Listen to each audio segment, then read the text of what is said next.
بسم اللہ الرحمن الرحیم۔ سامعین مکرم، آج ہم جس موضوع پر بات کر رہے ہیں، آج کا جو ہمارا ٹاپک ہے، آج کا جو ہمارا عنوان ہے، وہ اس موضوع پر ہے کہ ناپاکی کی صورت میں سحری کرنا کیسا ہے۔ یعنی جسم ناپاک ہے، بدن ناپاک ہے،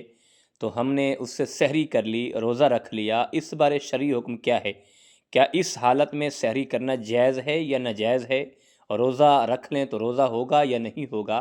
آج اس موضوع پر ہم آپ سے ڈسکس کرنے جا رہے ہیں، تو انشاءاللہ العزیز اگر آپ یہ کلپ سنیں گے اور آپ آگے دوستوں تک اسے شیئر کریں گے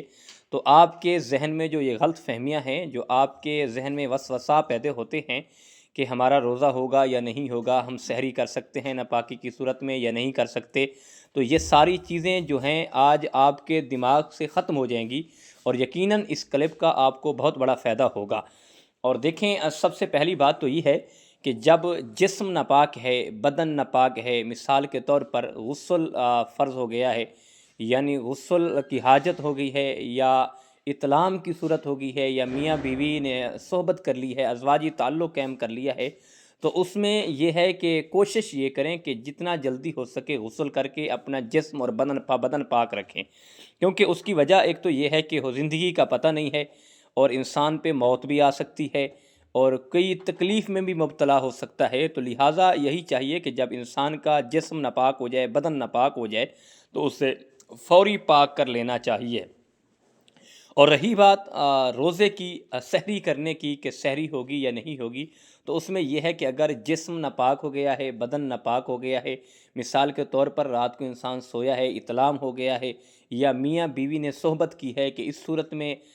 جسم ناپاک ہو گیا ہے، تو اس کا طریقہ یہ ہے اور افضل یہ ہے کہ پہلے تو آپ غسل کریں، اور غسل کرنے کے بعد سحری کریں۔ اگر ایسا نہیں کر سکتے، وقت کم ہے، تو آپ وضو کر لیں، جیسے نماز کا وضو کرتے ہیں، وضو کرنے کے بعد، ہاتھ دھونے کے بعد، اور پھر آپ جو ہے وہ سحری کر سکتے ہیں، کھانا کھا سکتے ہیں، کھانا کھانے کے بعد، اور پھر آپ فوری غسل کریں، غسل کر کے اپنے جسم کو پاک کریں، اور پھر نماز سے پہلے پھر نماز کا وقت یعنی نکل نہ جائے، نماز قضا نہ ہو جائے۔ اگر نماز قضا ہو گئی تو یقیناً اللہ رب العزت کی بارگاہ میں ہم گناہ گار ہیں، ہمارے پر گناہ کبیرہ ہے، کیونکہ ہم نے فرض چھوڑ دیا ہے۔ اگر ہم نماز پڑھ لیں، کوشش کریں کہ سحری کے سے پہلے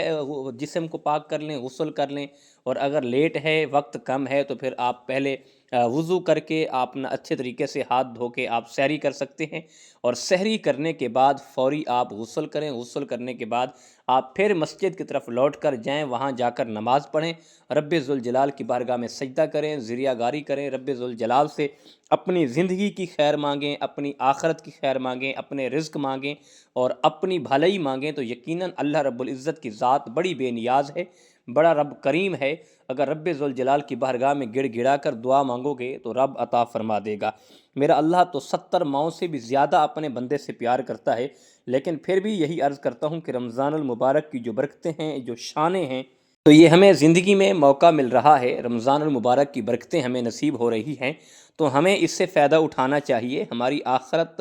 جو ہے اس کو اچھا کرنا چاہیے، اور آخرت کو سنوارنا چاہیے، کیونکہ زندگی کا علم نہیں ہے کہ ہم نے ایک سانس لیا ہے، دوسرا سانس لے سکیں گے یا نہیں لے سکیں گے، تو پھر بھی اللہ نے موقع دیا ہے تو کوشش کریں، اور رمضان المبارک کے روزے پورے رکھیں، اور نماز تراویح میں قرآن سنیں یا سنیں، اور باقیہ نمازیں جو ہیں وہ بھی 5 مکمل پڑھیں، نوافل کی بھی کثرت کریں، تہجد کی بھی کثرت کریں، ذکر و اذکار بھی کریں، تو اللہ رب العزت اتنا کریم ہے کہ اس رمضان کے صدقے جس ذات نے ثواب بڑھا دیا ہے، اجر بڑھا دیا ہے، تو وہ رب ہمیں معاف بھی کر دے گا۔ اللہ ہمیں معاف کرنے والا ہے، بے نیاز ہے، قادر ہے۔ تو اللہ پاک سحری اور افطاری کے